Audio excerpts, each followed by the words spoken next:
Hey YouTube, welcome back to my channel. I'm so glad to have you once again to talk about what's going on here in my garden. My name is Farah. This is Jack City Garden.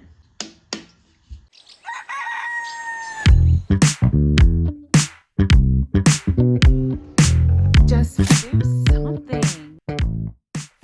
Today I'm going to be taking you out into the yard for a few spring projects, and I'm mainly working on the side garden where I do all of my vegetable planting, but I'm also going to be working on a few little maintenance tasks in the front garden. I tend to spend most of my energy during the spring on maintaining the front garden, and then as things start to die down, I can spend more energy in the back. But I have some time off this spring from work, so I'm really trying to put a lot more time and focus into some of the projects I've been putting off for a while. One of those projects is to add a bit of a paver landing area for relaxing, for working in my vegetable garden. I would love to add some stepping stones through my vegetable garden, but that's probably a task for later.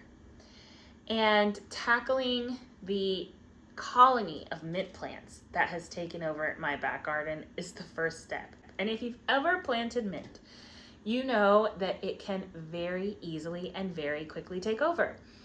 And for many of you, that is one of the greatest downsides of mint. But for me, mint has always been such an important plant. My parents love mint. They grow it everywhere. They let it run over their garden because they know that it's going to provide the sensory experience. It's a big part of their culinary.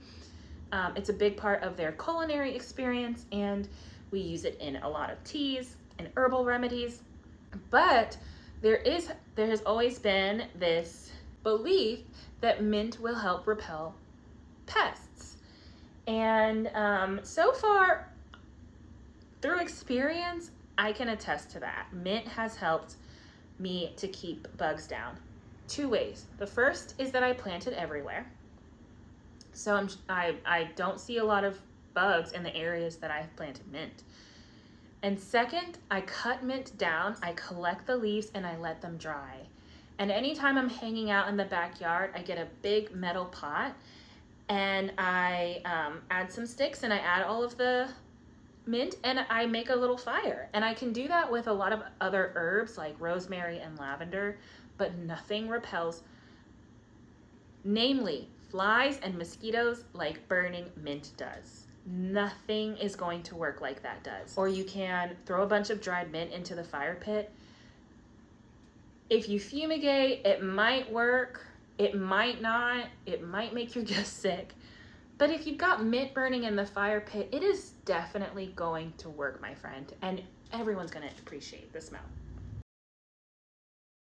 I have been experimenting with this for a year, so go ahead and put that one on me. In this space where the mint has taken over, I'm going to be laying a paver slab, sort of patio situation, so that I can put down a chair and a table and have a place to hang out and work during the summer when I'm working in the vegetable garden. And I like this corner because it's overlooked by the house. It gets a lot of shade, and it's kind of wet here. It's cool here, but also because I think it's best that I have something like, sand or rock up against the house. I think it's just better for pest management and water management. I'm also gathering the mint from this area and placing it into pots around my yard for additional pest control. It's also really nice because I used to put annuals in these pots, and now I'm using free plants.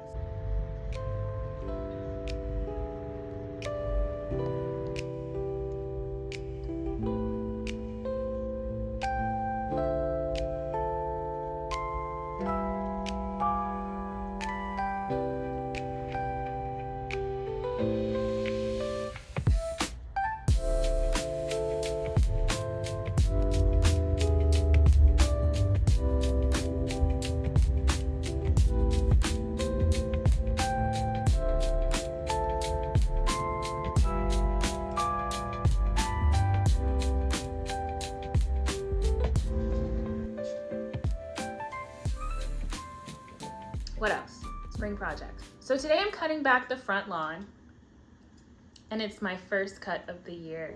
I'm taking a moment to just enjoy the meadow garden that has been growing here for the past couple of months. My front lawn has become a meadow garden for the early pollinators in spring. And they've been able to appreciate and enjoy the dandelions, the fleabane, the wild geraniums, and the clover. I've also planted grape muscari or grape hyacinth in the lawn, and I really like it. I think this is something that I'm gonna keep doing. I had given some thought to replacing my lawn with sod, but if I do anything, I'm gonna be replacing my front lawn with thyme or mondo grass and just having stepping stones going through the thyme and the mondo grass. But for now, I'm really enjoying this meadow garden.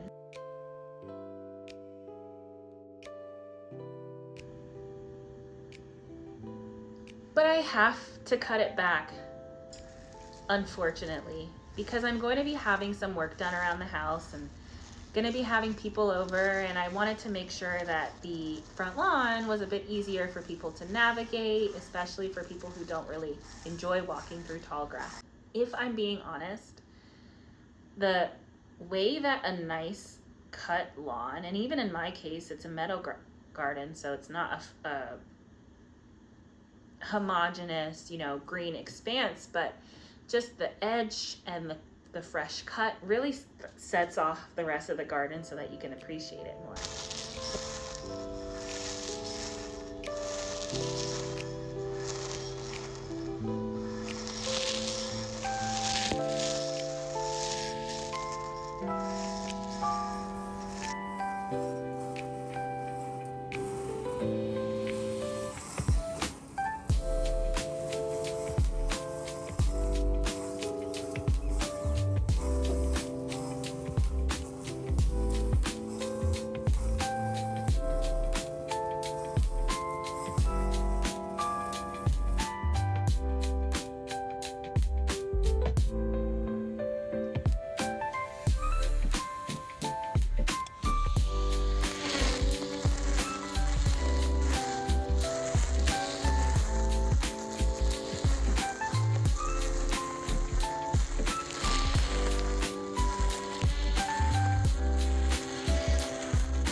One of my favorite things to do in the morning is to grab a cup of coffee and to walk out to the front door and look out at the garden. And when the lawn's cut, it is such a beautiful sight. It's almost like a painting.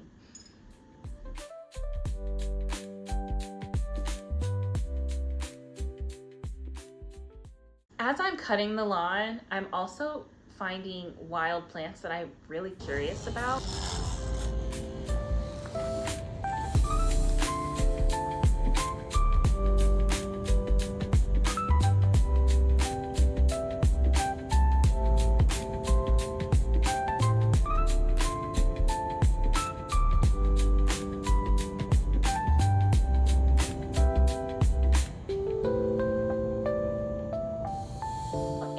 This one looks kind of like a carrot or a parsley.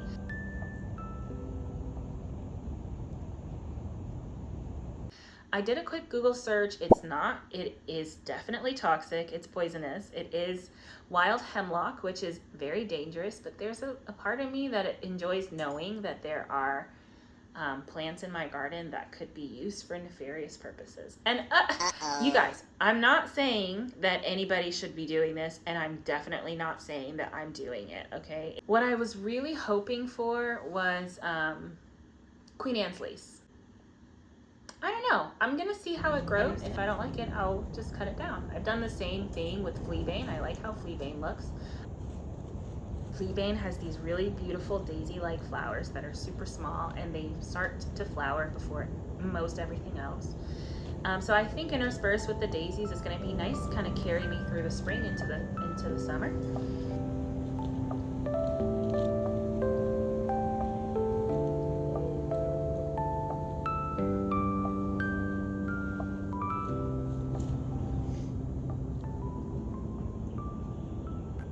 So stay tuned to see how that works out.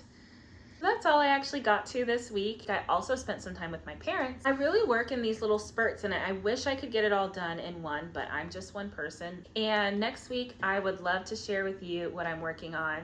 Thank you so much for stopping by, you guys. I am so excited for everything that we are going to be working on this year, and I'm so excited to see how my garden grows. I say it all the time, and it really does boggle my mind. The garden is a completely different place every year. And of course, part of that has to do with me.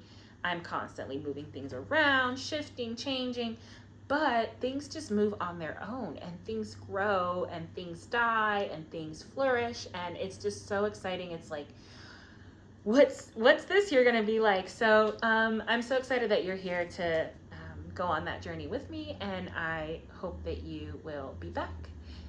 Consider subscribing. Have a great day and enjoy your garden. Bye, guys.